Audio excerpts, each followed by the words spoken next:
Hello बच्चों, good evening. आज हम क्लास 10th के साइंस के 9वीं चैप्टर प्रकाश के बारे में पढ़ेंगे। इसमें प्रकाश के परावर्तन और अपवर्तन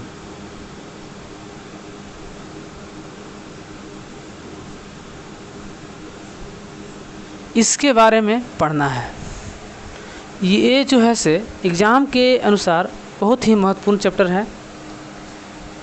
आज हम सबसे पहले प्रकाश के बारे में जानेंगे कि प्रकाश है क्या।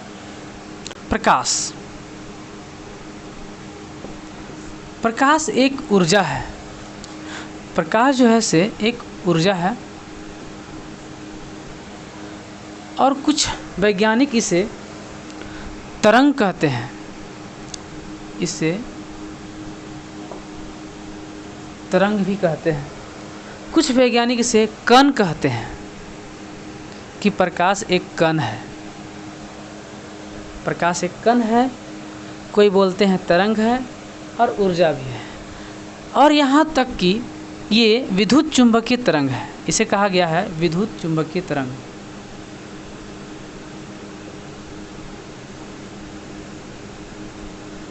विद्युत चुंबकीय तरंग कहा गया है क्योंकि ये सभी माध्यमों में पार हो सकती है, आ सकती है, जा सकती है। प्रकाश निर्वात में बहुत आसानी से पार हो जाती है। तो निर्वात में इसका जो चाल है, निर्वात में प्रकाश की चाल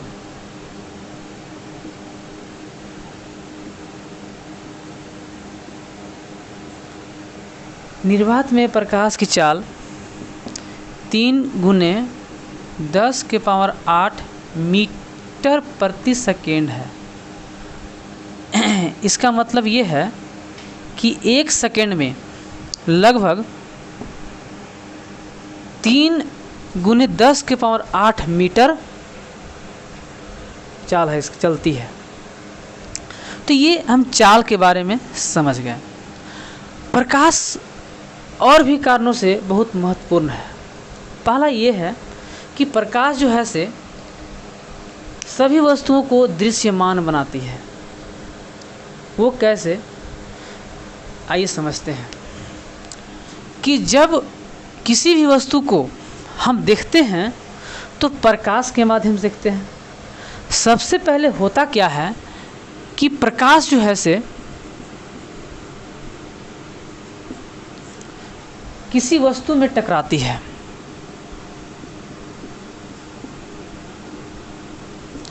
प्रकाश किसी वस्तु में टकराती है। उसके बाद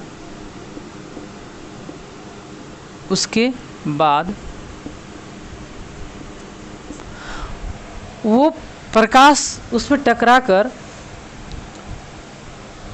परावर्तित होती है। उसके बाद वस्तु से परावर्तित होकर हमारी आँखों तक पहुँचती है। हमारी आँखों तक पहुँचती है। इसके बाद हम वस्तु को देख पाते हैं।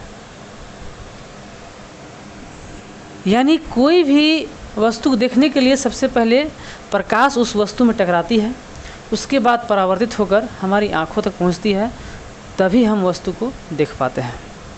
ये हो गया कि प्रकाश जो है से वस्तु को दृश्यमान बनाती है। इसके बाद हम पढ़ेंगे प्रकाश का परावर्तन। अब हम पढ़ेंगे प्रकाश का परावर्तन। परावर्तन। परावर्तन का मतलब क्या होता है कि परावर्तित हो जाना, यानी इसका मतलब है कि कोई प्रकाश की किरण जो है किसी वस्तु में टकराकर उसी माध्यम में लौट जाती है। इसी को हम बोलते हैं प्रकाश का परावर्तन। जब प्रकाश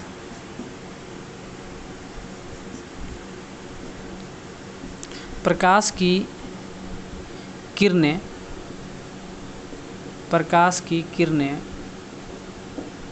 किसी दर्पण में टकराती है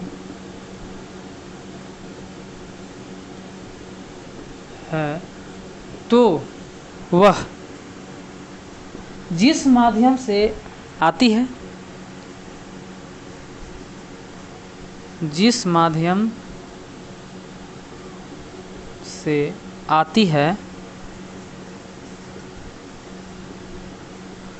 उसी माध्यम में लौट जाती है।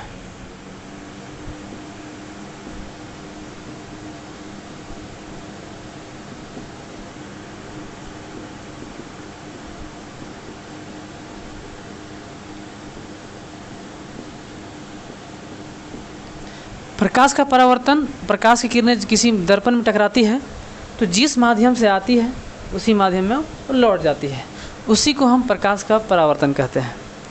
इसे हम एक ऐनक के प्रयोग से समझ सकते हैं कि जब एक ऐनक लेकर खड़ा रहते हैं सूर्य के दिशा की ओर, तो उसमें प्रकाश टकराती है, तो प्रकाश टकरा करके फिर वापस जो है से किसी वस्तु में जाकर टकराती है, तो उससे हम समझ सकते हैं कि प्रकाश का परावर्तन हो रहा है। तो इसी के अनुदेश जो है से हम कुछ प्रकाश के किरण के बारे में समझेंगे। प्रकाश की किरण, प्रकाश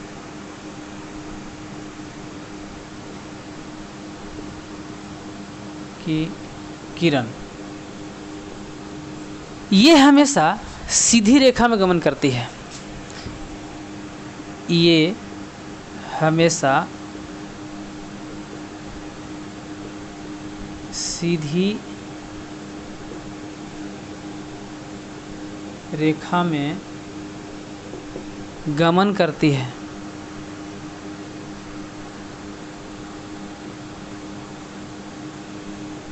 इसका अर्थ यह है कि प्रकाश की किरणें जो है हमेशा सीधी रेखा में गमन करती ही जाती है, और कुछ किरणें जो है से उसे प्रकार में बांट देते हैं, जैसे कि समांतर किरण और अभिसारी किरण और अपसारी किरण। ये 3 प्रकार में हम प्रकाश की किरण को बांट देते हैं। अब इसको भी समझ लेते हैं।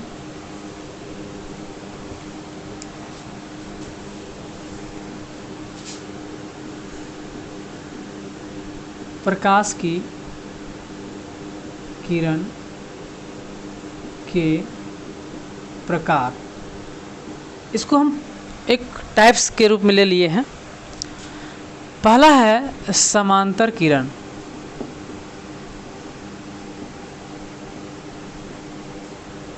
दूसरा है अभिसारी किरण,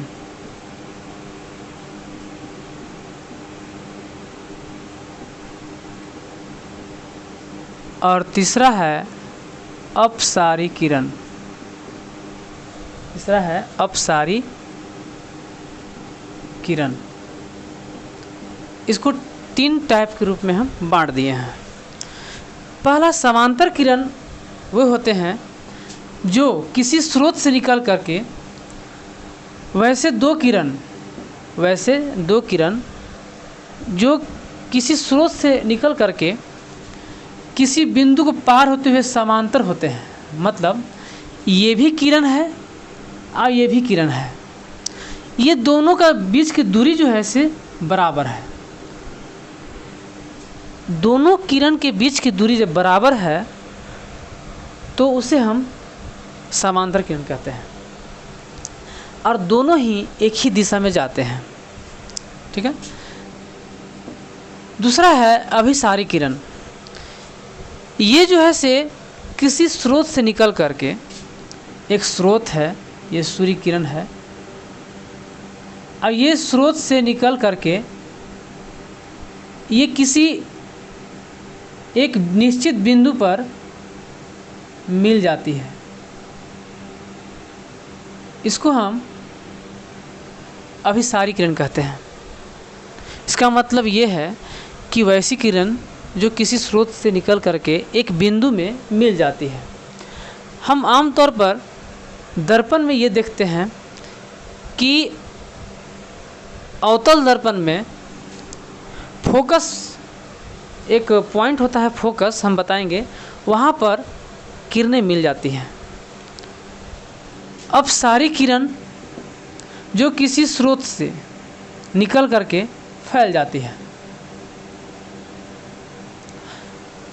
यानी ये फैलाव है इसका। अब सारी का मतलब होता है फैलाव। ये किसी स्रोत से निकल करके ये फैल जाती है, उसे हम अपसारी किरण कहते हैं। इसको हम उत्तल दर्पण में देखते हैं, इसको हम आगे बताएंगे।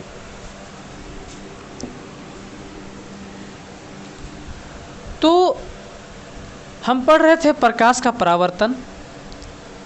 प्रकाश की किरणें किसी दर्पण में टकराती हैं, वह जिस माध्यम से आती है उसी माध्यम में लौट जाती है। इसको हम फिगर के माध्यम से भी देख सकते हैं।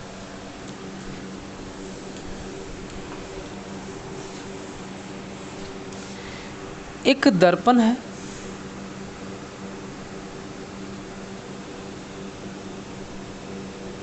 एक बिंदु ले लिए हैं यहाँ पर। यहाँ से कोई किरण आ रही है और जैसे ही टकराती है उसके बाद जो है से ये लौट जाती है।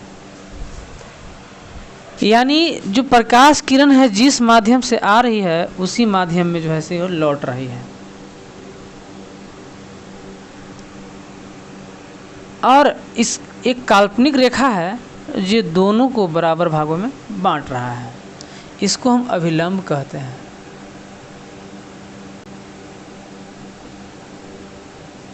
अभिलंब कहते हैं। जो किरण आती है, तो जो आती है उसे हम आपतित किरण कहते हैं। आपतित किरण कहते हैं। और जो दर्पण से टकरा करके वापस जाती है उसे हम परावर्तित किरण कहते हैं। परावर्तित किरण।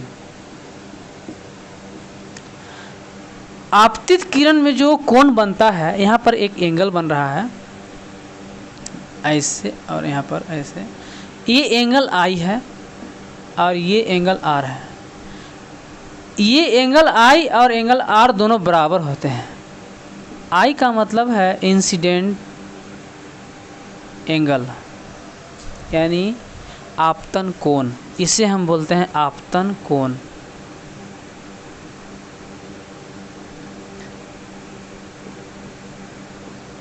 और एंगल आर को हम परावर्तन कोण कहते हैं।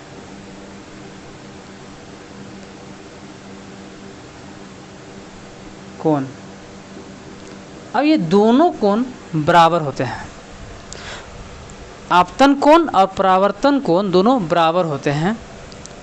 एक हो गया। ये जिस बिंदु में आपतित किरण और परावर्तित किरण अभिलंब मिलते हैं उसे हम आपतन बिंदु कहते हैं। आपतन बिंदु कहते हैं।